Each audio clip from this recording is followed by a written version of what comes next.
1996 Oscars, celebrating the best films of 1995, was one of the more lackluster ceremonies.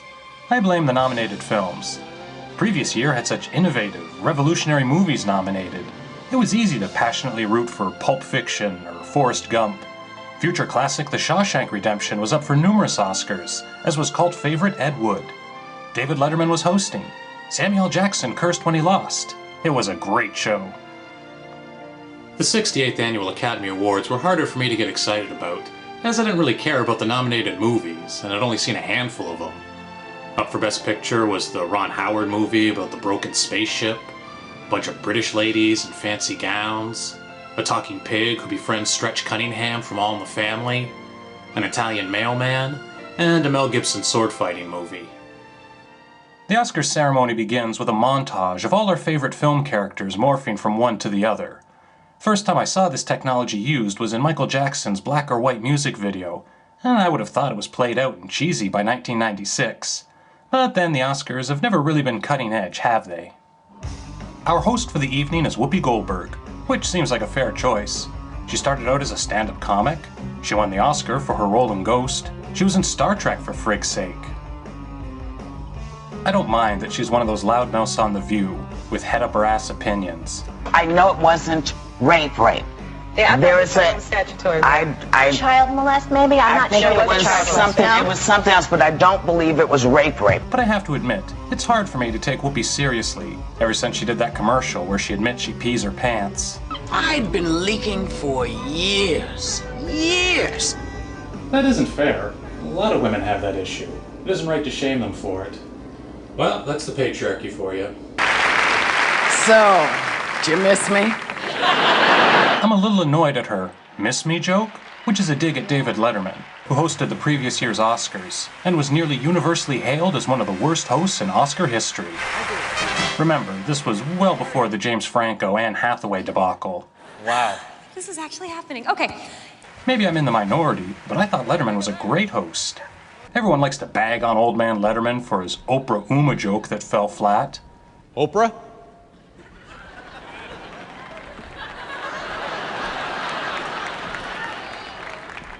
Uma?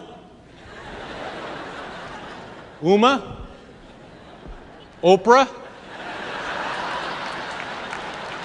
I feel much better. But I like to remember him bitching at Tom Hanks for not dressing up properly to receive his second consecutive Oscar. Would it kill you to have worn a tie? There is somebody I want to give a ribbon to who I know is watching. Alec Baldwin, bravo, baby. She's referring to Alec Baldwin, having recently gotten in trouble for punching out a paparazzi photographer, which may have seemed noble to Whoopi in 1996, but as the years rolled by, Baldwin seemed more and more like a simple hothead who was getting into fights with people week after week. So you better be ready Friday, the 20th, to meet with me. So I'm going to let you know just how I feel about what a rude little pig you really are. James Bond gives the award for Best Costume Design, and Sharon Stone seems to be having the time of her life. The first award most people give a shit about is finally presented, Best Supporting Actor, which is won by Kevin Spacey for The Usual Suspects. Boy, would he be falling from grace a quarter of a century later. Probably the reason the camera cuts away to a lengthy shot of Susan Sarandon and Tim Robbins is so we can't see Spacey grabbing the crotches of various young men as he makes his way to the stage. His speech also gets weirdly cryptic. It almost sounds like one of those creepy videos he posts every Christmas since getting fired from House of Cards. The person who pulls the strings, the person who manipulates, who hovers over us, who gives us life and breath. For me, Kaiser Soze is Bryan Singer, the director of this film. It also doesn't age well that he thanks Bryan Singer, another guy also accused of all kinds of sexual assault stuff. Robin Williams spends a lot of time on stage. He leads a tribute to animator Chuck Jones, during which he manages to sneak in a dig at Siskel and Ebert. Part of the team that gave us Looney Tunes. He worked on Bugs, Daffy, Porky, Elmer, the Roadrunner, Wile E. Coyote, Pepe Le Pew, Tom and Jerry, Siskel and Ebert. They wish. Williams then presents a special Oscar to John Lasseter for all his good Pixar work. Occasionally, the Academy is so impressed by the work of someone for which there is no category that they give him a special award, like when Rick Baker forced him to create a whole new category for makeup, because his werewolf effects in American Werewolf in London were so awesome. Lasseter's speech is very slow and boring, so Robin Williams helps out by hamming it up to keep the TV show from bringing up the music and pushing Lasseter off stage before he can finish his speech. That was a smart move. Williams is a good wingman. The United Rhythm Foundation, please help. Oscar tradition has the previous year's acting winner present the award to the opposite sex, so Martin Landau hands out the award for Best Supporting Actress. Mira Winningham looks pretty confident she's going to win, but the award goes to Mira Sorvino. Her win is the most exciting of the ceremony. First, we see her getting slobbered over by her then current boyfriend Quentin Tarantino, and there is a genuinely sweet moment when her father Paul Sorvino breaks down in tears. And my family, and when you give me this award, you honor my father, Paul Sorvino, who has taught me everything I know about acting. I love you very much, Dad. I don't know if I've ever seen a more genuinely moving moment in an Oscar telecast. You almost forget she won for a movie directed by that creepazoid Woody Allen. Come on, lay off Woody Allen. You're right, he's no Roman Polanski. Kurt Russell and Goldie Hawn give the award for Best Editing, and Stomp does a routine illustrating Foley work. Jim Carrey has a great bit where he mashes up Toy Story with Midnight Cowboy. My name is Joe Buck, and I'm going to New York City to be a street hustler. Yee-haw!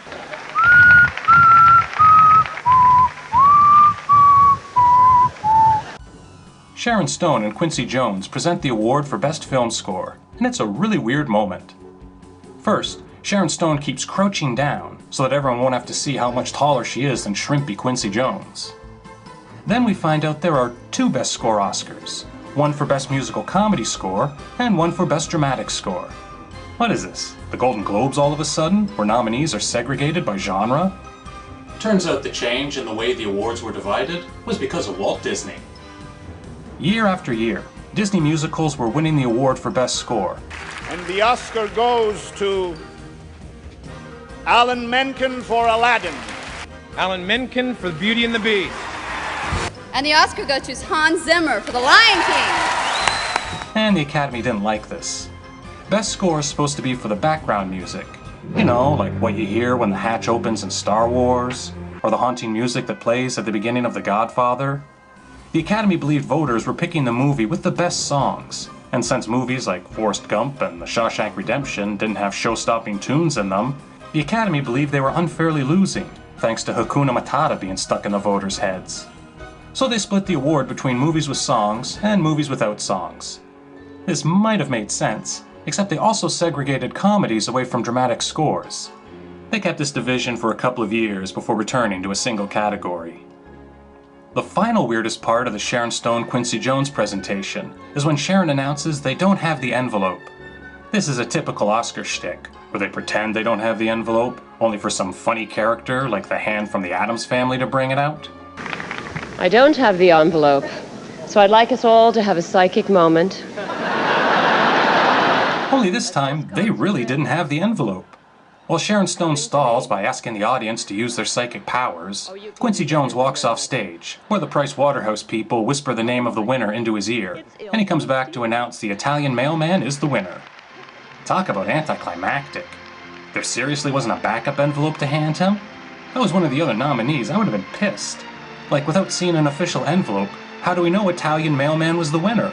For all we know, Quincy Jones asked some random janitor who the winner was supposed to be.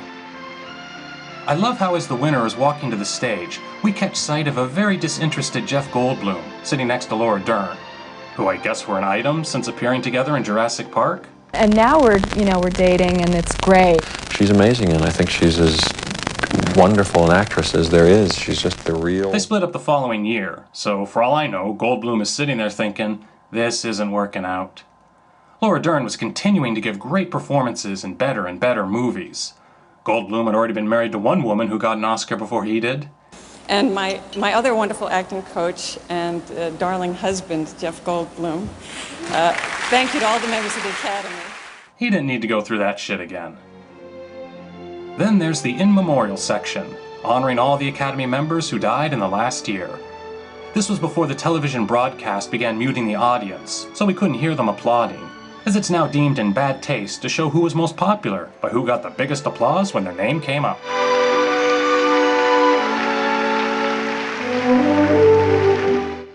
I've often wondered, is the applause really because this was the most beloved person? Or is it just the audience's way of saying, ugh, thank God that rotten bastard's finally dead? Well, if that's the case, they must have really hated George Burns. We'll never know what mischief he was up to. Say good night. Good night. Susan Sarandon gives the award for Best Original Screenplay. And man, Toy Story has the longest list of writers ever fucking attached.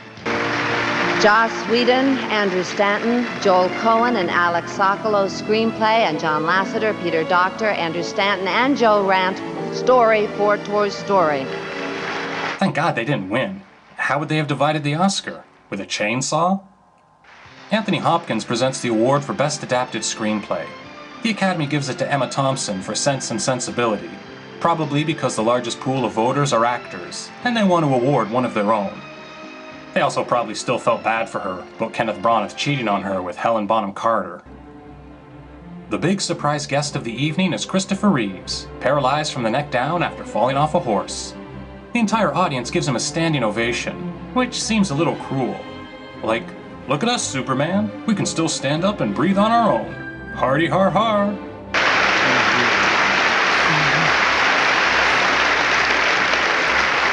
And the Oscar goes to Susan Sarandon in Dead Man Walking. Tom Hanks gives the award for Best Actress to Susan Sarandon over Sharon Stone, who gives one of my favorite performances of all time in Casino. Amazingly, this was the sole nomination Casino received. Turns out people were weak on Casino back in 1995. So a mixed review, but ultimately, thumbs down for me. Thumbs down? Yep. I'm astonished. Why? They felt it was too derivative of Goodfellas. This may be an unpopular opinion, but I feel like the number of nominations received by Casino and the number of nominations received by The Irishman ought to be reversed. To actually tell people you don't think they should see Martin Scorsese's Casino is shocking to me. It is not I shocking. can think of 200 movies this year that I would tell them not to see before I would get to this one. American Horror Story Jessica Lange presents the award for Best Actor. This was one of the years with a posthumous nomination, as the actor who played the Italian mailman died soon after finishing the film. I don't know if this is really true, but reportedly, he delayed having life-saving heart surgery in order to finish his work. Wow. Even if he would have won, that would have been a shitty decision. The Oscar goes to cockroach-eating, dinosaur bone-buying Nicolas Cage. His co-star in Leaving Las Vegas, Elizabeth Shue, leads the standing ovation. Does it really count if people only stand because they were urged to? The unfortunately balding Robert Zemeckis, who should have retroactively been given the Oscar for directing the masterpiece Back to the Future instead of Forrest Gump, presents the award for Best Director to Mel Gibson for Braveheart. Again, I feel like they gave it to Mel because he's an actor. Gotta vote for one of their own, right? Oh, I don't write speeches. Wait a minute. Tim Robbins was also nominated, and he's an actor too, so why didn't they give it to him? It's because they don't like him very much. He's always telling them what to do. But don't worry, in a couple years, they won't like Mel Gibson very much either. You look like a fucking bitch on E, and if you get raped by a pack of niggers, it'll be your fault. Alright? Roman Polanski, of course, they'll still love. Goes for Roman Polanski, for the pianist. The nominees for Best Picture of the Year are... Sidney Poitier presents the final award for Best Picture. He has a lot of gravitas, even though all he's done for the last 20 years is direct shitty Bill Cosby movies. The winner is Braveheart, which completes a trifecta for Martin Scorsese, failing to bring home Oscar gold thanks to annoying actors. In 1980, Raging Bull loses director and picture to actor Robert Redford for Ordinary People. In 1990, Goodfellas loses director and picture to actor Kevin Costner for Dances with Wolves.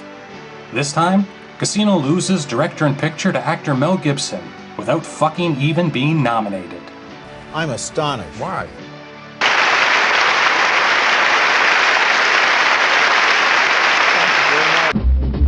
Shenanigans.